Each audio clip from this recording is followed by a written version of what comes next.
राम राम भाई, सारे भाइयों ने तो दिल्ली पुलिस की पिछली बार भाई ने वीडियो बनवाई थी, जानकारी दी थी। भाई ने अच्छा एक्सपीरियंस है, भाई 3-4 भर्ती देख रखी है। तो भाई उस वीडियो में हमने फार्म से रिलेटेड जो भी बालक गलती ना करे, मतलब ध्यान रखा, उनका फ़ायदा हो जाए, जानकारी शेयर करी थी भाई ने। इसकी बार भाई एग्ज़ाम से रिलेटेड जो भी डाउट है, एग्ज़ाम की जानकारी देंगे भाई इस वीडियो में, ताकि एग्ज़ाम देते वक्त किन बातों का तुम ध्यान रखो, कम से कम गलती हो और थारा भाई एग्ज़ाम क्लियर हो। ठीक है भाई विनेश भाई? ठीक है भाई, राम राम भाई सभी को। तो एग्ज़ाम से रिलेटेड आप जानकारी देते हैं। तो विनेश भाई बताओ, पेपर संबंधी के कुछ डाउट हैं बालका के जो संभवतः गलती कर दे हैं बालक? भाई इसमें कांस्टेबल 2023 वाली भर्ती में अभी 100 नंबर का एग्जाम हुआ, डेट भी आ गई नवंबर दिसंबर में। फार्म से पहले डेट आ गई और जो ये नवंबर दिसंबर की जो डेट आई है ये कंफर्म है, मतलब 99% है। इसमें काफ़ी बच्चे मतलब यूट्यूब पर भी काफ़ी मतलब बड़ा बता देते हैं, थोड़ा बच्चों को गुमराह कर देते हैं कि नहीं होगा, ये होगा। भाई 99% होगा, क्योंकि अभी आगे मिशन मोड चल रहा है सरकार का, ये कि ज़्यादा से ज़्यादा भर्ती करो। और ये बड़ी भर्ती निकलवाई है दिल्ली पुलिस में, मोस्टली जितनी वैकेंसी खाली थी सारी निकलवा दी। तो ये तो कन्फर्म है कि पेपर तो होगा। और पेपर वही है कि मतलब नोटिफिकेशन के अनुसार 100 नंबर का पेपर होगा, उसमें 1/4 नेगेटिव मार्किंग भी है, 1/3 नहीं है, 1/4 है। चार क्वेश्चन अगर आपने गलत कर दिए तो एक ठीक क्वेश्चन है वो भी गलत हो जाएगा। तो 1/4 नेगेटिव मार्किंग है, 100 नंबर का पेपर होगा, जिसमें 50 जीके, 25 रीजनिंग, 15 मैथ और 10 कंप्यूटर। पेपर यही है भाई। पिछला पेपर आप देख लो 2020 वाला, उसका एक PDF है, गगन प्रताप सर है, काफ़ी मतलब है सर जिन्होंने उसका मतलब कंबाइंड PDF बना रखा है। वो पेपर चले थे 27 नवंबर से लेकर और 16 दिसंबर तक, यानी कि 15-20 दिन वो एग्जाम चला था पिछली भर्ती वाला कांस्टेबल में। तो इतने दिन लगातार? हाँ, 20 दिन के आसपास चलता है और एक पेपर 3 शिफ्ट में चलता है। पिछली बार 29 लाख के आसपास फॉर्म थे और कांस्टेबल के 29-30 लाख फॉर्म थे, उसमें से 15-16 लाख के आसपास बच्चे बता रहे हैं कि 15-16 लाख बच्चे पेपर बैठे थे। हाँ, इसमें भी 20 लाख के आसपास बच्चे पेपर बैठने की उम्मीद है और काफी उससे भी ज़्यादा। हाँ, उससे भी ज़्यादा होगी, मतलब ज़्यादा तो नहीं होगी, नॉर्मल उतने हो सकते हैं, उतने हो सकते हैं। पहले दिल्ली पुलिस की एज 18 से 21 थी, अभी 2020 वाली भर्ती से ये एज 18 से 25 कर दी। अच्छा, या पिछली वाली भर्ती तो शुरू हुई थी? पिछली जो वैकेंसी थी उसमें 18 से 25 हुई है, नहीं तो पहले 18 से 21 सिर्फ 3 साल। फिर उसमें तो फार्म 10-1 लाख देते हैं। उसमें बहुत कम फार्म होते थे, उसमें तो थोड़ा मतलब बहुत कम ही लेवल का होता था। अब तो 25 होने के कारण, क्योंकि 18 से 21 वाला बच्चा तेरे नहीं कर पाता। हाँ हाँ, 21-22 होने के बाद 2-3 वैकेंसी देखने के बाद बच्चे के अंदर थोड़ा ही आता है कि हाँ भाई इतना पढ़ना पड़ेगा उस चीज़ के लिए। हाँ। तो 22-23-24 साल का बच्चा बढ़िया कॉम्पिटिशन में ओके। और फिर उस उम्र मांग बालक करियर ने लेकर घना सीरियस भी हो जाए। सीरियस इतना नहीं होता और बाद में फिर सीरियस हाँ, बाद में जब एज निकलने लगती है ना तो और मतलब ज़्यादा सीरियस हो जाता है। तो 18 से 25 एज है तो 20 लाख के आसपास फार्म निकलने मतलब बैठने की उम्मीद है। बच्चे फार्म तो वही 30-35 लाख भर ही जाएंगे, लेकिन काफ़ी बच्चे एग्जाम अटैम्प्ट नहीं कर पाते। तो पेपर तो नॉर्मल सा ही होगा, पिछली बार भी ऐसा ही था। मतलब SSC जो लेती है भाई, CHSL देख लो आप, MTS देख लो, जितने भी है मतलब कोई भी एग्जाम देख लो, SSC का लेवल तो खैर जो आता है वो सबको पता है, जो बच्चा तैयारी करता है उसके लिए सारी चीज़ें वही है। पिछला पेपर से आप अपना अंदाज़ा लगा सकते हो कि कैसा पेपर आया था। रही पेपर में मतलब आप अपने सेंटर भरो, अभी फार्म भरते टाइम अपने सेंटर भरो तो नज़दीक वाले भरो। काफ़ी बच्चे होते हैं मतलब पिछली भर्ती में भी हमने देखे थे, और वही कुछ मतलब सक्सेस भी हो जाते हैं और कुछ मतलब उसको अपनी गलती को बाद में पछताते हैं। उसके लिए काफ़ी बच्चे दूर दूर का सेंटर भर देते हैं, कोई जयपुर का, शिमला का, वो क्यों भरते हैं वो सबको पता है, मेरे को ही पता है। लेकिन फिर बाद में वो बात तो बढ़ नहीं पाती और फिर बच्चे वहाँ पहुँच भी नहीं पाते। नवंबर दिसंबर में एग्ज़ाम है, तो जिस बच्चे ने शिमला का, कश्मीर का, उस साइड का फॉर्म डाल दिया किसी के कहने से, तो वो ये भी ध्यान रखना कि वहाँ पे पहुँच पाएंगे या नहीं पहुँच पाएंगे। एक बड़ा इशू हो जाता है सर्दियों में, बर्फबारी के कारण वहाँ पे रोड वोड जाम हो जाते हैं। तो ये ऐसा ना हो कि आपका वो काम भी ना बढ़े और आप यहाँ से भी जाओ। तो भी कोशिश यही करना, अपनी तैयारी करो अच्छी तरह, मतलब प्रिपरेशन करो एग्जाम की, और मतलब नज़दीक से नज़दीक अपना सेंटर भरो। जो दूर का भर रहा है वो अपने रिस्क पर भरा भाई, क्योंकि होता है बहुत बड़े लेवल पर होता है। पिछली भर्ती में भी हुआ था और अब भी होगा, ऐसा कोई इशू नहीं है कि नहीं चलती, ये चीज़ें चलती हैं भाई, पिछली भर्ती में भी चली थी। तो मतलब अपना सही रहेगा भाई, नज़दीक वाला सेंटर पर अपनी तैयारी करो, क्योंकि वही चीज़ ठीक रहती है। और तैयारी का यही है कि मतलब भाई पेपर जो पिछला पेपर है उससे देख कर अपना अच्छी तरह प्रिपरेशन करो। 10 नंबर जो कंप्यूटर का है उसका बता दूँ आपको, तो बहुत हार्ड लेवल का था पिछली बार। तो पिछली बार था थोड़ा सब्जेक्टिव, मतलब प्रैक्टिकली चीज़ें ज़्यादा थी, सब्जेक्टिव कम था। जो छोटी छोटी किताब होती है उसकी, लूसेंट वगैरह की कंप्यूटर की वो किताब है, वो किताब वो पढ़ लो, ऐसा थ्योरेटिकल कुछ नहीं आया था। प्रैक्टिकली चीज़ें पूछी गई थी, 3 क्वेश्चन वर्ड से, 3 एक्सेल से और जीमेल वगैरह से, काफ़ी कमांड वगैरह पूछ ली थी। अब जो बच्चा कंप्यूटर की तैयारी करता है वो समझेगा कि कमांड से मतलब कोई क्वेश्चन आ गया तो काफ़ी मतलब अलग ही लेवल है। तो पिछले में तो ये था, बाकी देखो इस बार क्या आता है। तो 10 क्वेश्चन कंप्यूटर के अच्छी तरह मतलब लेवल की तैयारी करो, उसमें मतलब ठीक ठाक पूछ लेते हैं, किसी के 3 किसी के 4। पिछली बार तो इतने ही नंबर थे बच्चों के कंप्यूटर में 10 में से। 15 क्वेश्चन मैथ के हैं। तो मैं तो यही बोलूँगा, मैंने भी उसी से कि RS अग्रवाल के जो बुक होती है उसमें मतलब RS अग्रवाल की बुक, उसमें एक चैप्टर में 25-30 क्वेश्चन होते हैं। तो स्टार्टिंग वाले 10 क्वेश्चन छोड़कर बाद के जो 15-20 क्वेश्चन होते हैं जिनका लेवल थोड़ा ठीक होता है, वे क्वेश्चन दिल्ली पुलिस कांस्टेबल में आते हैं। CHSL CPO CGL तक के जो क्वेश्चन है वो कांस्टेबल में आते हैं, क्योंकि बहुत अच्छी जॉब है, बहुत दुनिया इसको प्रेफर करती है, बहुत बंदों का ड्रीम होता है कि दिल्ली पुलिस में जाएं।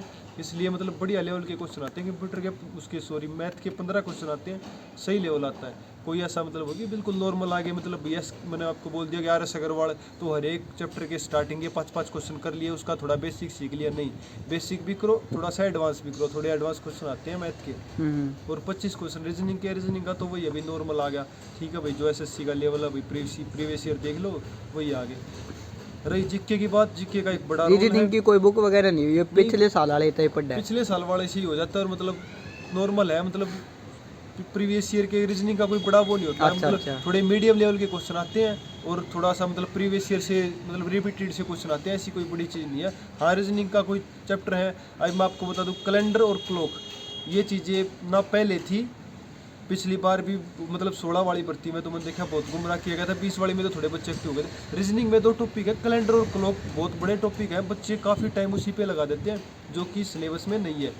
दिल्ली पुलिस कांस्टेबल हमारी नोटिफिकेशन में जो सिलेबस दे रखा है उसमें वो चीज़ें नहीं है।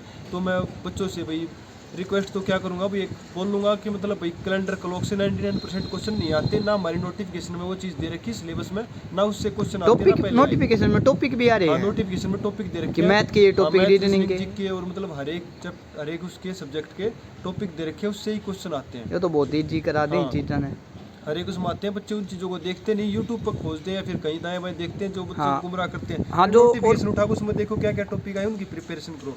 2016 वाली पता नहीं 20 वाली भर्ती में एक टीचर के साथ मेरी बहस हो गई थी, बाद में क्वेश्चन आए भी नहीं, क्योंकि नोटिफिकेशन में नहीं दे रखा। वो टीचर का कारण ये हो सका, वो उस चीज़ में स्ट्रॉन्ग हो उन टॉपिक पे, और वो उन्हें पढ़ाता हो और वो आने नहीं। हाँ, ये मतलब जो 2-3 टॉपिक तो ऐसे हैं रीजनिंग के, कैलेंडर और क्लॉक, तो उसमें मतलब बहुत टाइम लगता है, बच्चे मतलब बहुत लेट से समझ पाते हैं, और बाद में फिर वो आने भी नहीं, नोटिफिकेशन में नहीं दे रखा, इसलिए वो आते भी नहीं, पहले तो आए नहीं। और अब भी मैं 99% बोल रहा हूँ कि मतलब 100% कुछ नहीं होता, भी आ सकता है, SSC है, कुछ भी कर सकती है। बाकी 99% कैलेंडर क्लॉक टॉपिक से रीजनिंग के क्वेश्चन नहीं आते, ना नोटिफिकेशन में दे रखा। आप तैयारी करो तो, और मतलब जो मतलब सीरियल वगैरह काफ़ी सीरीज़ वगैरह काफ़ी जो है टॉपिक है उसमें आते हैं। एक बल रिलेशन के 3 से 4 क्वेश्चन आएंगे 25 में से, और काफ़ी मतलब टॉपिक है जिनसे काफ़ी क्वेश्चन आते हैं, आप उसमें प्रीवियस ईयर में देख भी सकते हो, तो उनसे तैयारी करो, ना कि कैलेंडर क्लॉक में ध्यान दो। और अपना रीजनिंग का ठीक है मीडियम लेवल आता है। जीके का एक बड़ा रोल है, जीके में पिछली भर्ती में तो 20-22 क्वेश्चन आ गए थे 50 में से, जो कि बड़ा रोल अदा करते हैं। और अभी पिछली 2020 वाली वैकेंसी में 5-7 क्वेश्चन आए थे, जो कि नॉर्मली आने ही होते हैं। तो करंट अफेयर का भी मतलब बहुत अच्छा वो रहता है, SSC जो देती है वो करंट अफेयर सही लेवल पर देती है। तो 50 में से अगर किसी को अच्छा स्कोर करना तो करंट अफेयर को भी लेके चलो अच्छी तरह। बाकी 3 क्वेश्चन पॉलिटिकल से आने हैं, जो कि संविधान से आता है, 1-2 दाएं बाएं से पूछ लेते हैं। 3 क्वेश्चन सब पॉलिटिकल से हो गए, 3 इकोनॉमिक्स से हो गए कंपलसरी हैं, 3 ज्योग्राफी से हो गए, 3 हिस्ट्री से हो गए, सारी चीज़ें मिला के ऐसे 50 नंबर का मतलब GS का पेपर बनता है। 5-7 भी आ बुक सकते हैं। वगैरह भी नहीं इस भाई इसकी GS के लिए जो कांस्टेबल में हेल्प करती हो, तेरे एक्सपीरियंस है? मैंने तो खैर वो पूजा पब्लिकेशन की आती है बुक, वो मेरे को अच्छी लगी। बाकी किरण की भी ऑनलाइन कोई चैनल हो, लूसेंट की भी आती है, और क्या कहते हैं इसमें मतलब स्पीडी की भी मतलब ठीक ठाक रहती है, काफ़ी है बुक मतलब। कोई चैनल हो जो बढ़िया पढ़ाता हो तेरे हिसाब से, कोई चैनल? हाँ, करंट अफेयर के लिए जो है मतलब उसको उत्कर्ष क्लासेस वाले जो सर है कुमार गौरव सर, वो बहुत अच्छा पढ़ाते हैं। मतलब करंट अफेयर मतलब करंट अफेयर के साथ साथ वो स्ट्रैटेजिक के भी कवर करवा देते हैं बहुत ज़्यादा, और पिछली को भी दोहराते रहते हैं। 1-1.5 घंटे क्लास में वो सुबह पूरा एफर्ट लगा के, और बच्चा अगर सर जितना ही एफर्ट बच्चा लगाए तो 2 से 3 महीने में परफेक्ट हो जाता है करंट अफेयर में। रही जीके की बात, तो बुक वगैरह तो भाई स्पेशल कोई है नहीं। बाकी जिसको जिस बुक की लैंग्वेज अच्छी लगे, जिसको जो समझ में आए, हिंदी मीडियम इंग्लिश मीडियम सब मतलब वो अपने हिसाब से तैयारी कर सकता है। बाकी काफ़ी बच्चे होते हैं जो मतलब अच्छी मतलब एक नीचे लेवल से ऊपर लेवल तक तैयारी करना चाहते हैं कांस्टेबल के लिए, वो क्या करेंगे NCERT उठा लेंगे, ये वो नहीं भाई, इतना टाइम नहीं है, 2 महीने का टाइम है, कम पढ़ो लेकिन थोड़ा कंटेंट लो, उसको अच्छी तरह समझ के दिमाग में बैठा के वो करो। जीके मतलब अपना मिक्सचर करते रहो। प्रीवियस ईयर अगर कोई बच्चा देखेगा क्वेश्चन तो उसको उससे अंदाज़ा भी हो जाएगा कि किस लेवल के क्वेश्चन आते हैं, किस बुक से ज़्यादा आते हैं। ऐसा मतलब मेरे बताने से फिर और किसी के बताने से किसी को कंफर्म नहीं होगा। कंफर्म होगा जो प्रीवियस ईयर के जो PDF है पूरे पेपर की, उसमें काफ़ी सेट है जो जितने पेपर हुए थे ये उनको यूट्यूब देखकर पर ये कितने मिल जाएगा ये मतलब इनके PDF? ये मैं आपको प्रोवाइड करवा दूंगा, आप बच्चों को दे देना। उस पर इंस्टाग्राम पर मतलब भाई जो बच्चा उसको देखना चाहेगा। बाकी मैंने आपको बताया गगन प्रताप सर भी करवा देते हैं। हाँ, काफ़ी होते हैं जो मतलब SSC का कोई भी एग्जाम होता है उसको मतलब आंसर की आने के बाद सारी आंसर की को मिला के एक PDF बना के वो बच्चों को प्रोवाइड करा देते हैं। वो अच्छी चीज़ होती है, उससे करोती है। हाँ, उसका एक्सपीरियंस हाँ। का फ़ायदा मिला। हाँ, लास्ट में एक चीज़ मैं आपको बता दूं भाई, जो बच्चा अच्छे मार्क्स लेना चाहता है, जो सही करना चाहता है, वो अपना डेली वो लगाए भाई, मॉक टेस्ट जरूर लगाए। फुल मॉक टेस्ट लगाए 100 नंबर का, जो 1.5 घंटे का पेपर होगा 100 नंबर का। उसी के अनुसार 1/4 नेगेटिव। जैसे मैं बता दूं, मैंने खुद लगाया टेक्स्ट बुक से, तो टेक्स्ट बुक से अपना डेली नहीं तो एक दिन छोड़ के एक दिन जरूर लगाओ, फुल मॉक टेस्ट लगाओ। उससे आपकी तैयारी का ही पता चलेगा, उससे आपकी प्रैक्टिस भी होगी, टाइम मैनेजमेंट भी होगा, मतलब बहुत चीज़ें होती हैं। 80% रोल मेरे हिसाब से वही अदा करता है लास्ट के 1 से 2 महीने में। लास्ट के हाँ, उससे टाइम पे ज़्यादा सीरियस होगा बालक। लास्ट के 1-2 महीने हैं तो उस टाइम पर मतलब लास्ट टाइम पर तो ये है नहीं कि मतलब भाई पुरानी कोई काफ़ी पुराने टॉपिक कवर कर सकते हैं, नहीं, लेकिन 80% चीज़ें उससे कवर जरूर हो जाएंगी जो हम प्रीवियस ईयर लगाएंगे। प्रीवियस ईयर में मतलब टेक्स्ट बुक वाले तो बहुत अच्छा देते हैं कि भाई अभी लेटेस्ट में SSC क्या चीज़ें पूछ रही है तो उसको भी डाल देते हैं, फिर वो उसका सोल्यूशन भी करवाते हैं बाद में। तो मैं तो भी 1.5 घंटे का प्रीवियस ईयर लगाता था, फिर बाद में 1.5 घंटा उसका सोल्यूशन करता, तो उससे काफ़ी चीज़ें कवर हो जाती थी। करंट अफेयर उत्कर्ष क्लासेस से पढ़ते और बाकी सेल्फ स्टडी करते। बाकी ये तो है नहीं कि प्रॉपर दिल्ली पुलिस का अच्छा एग्जाम होता है तो इसके लिए ये नहीं है कि भाई प्रॉपर किसी कोचिंग में ही जाया जाए, फीस लगाई जाए। सेल्फ स्टडी से भी एक बच्चा अच्छा स्कोर कर सकता है। मैं पिछली वाली भर्ती में 1.3 नंबर से रह गया था, वो भी भाई ठीक है भाई। पिछली भर्ती में क्या कुछ हुआ, बड़े लेवल पर हुआ, 500-625 बच्चे विद में भी डाल दिए थे और काफ़ी बच्चे निकल भी गए, तो वो तो ठीक है भाई, किस्मत की बात है, किसी का हो जाता है, कोई रह जाता है। चलो भाई, हम मेरी तैयारी में थोड़ा बहुत 1-2 क्वेश्चन मेरा भी ठीक हो जाता है, मैं भी शायद आज कोई ना भाई, तू भी चाहोगा जरूर भाई। हाँ, अच्छी चीज़ है भाई। ठीक है, तैयारी करो अच्छी तरह भी। सभी को बेस्ट ऑफ लक। ठीक है, हाँ, धन्यवाद। बहुत बहुत धन्यवाद विनेश भाई।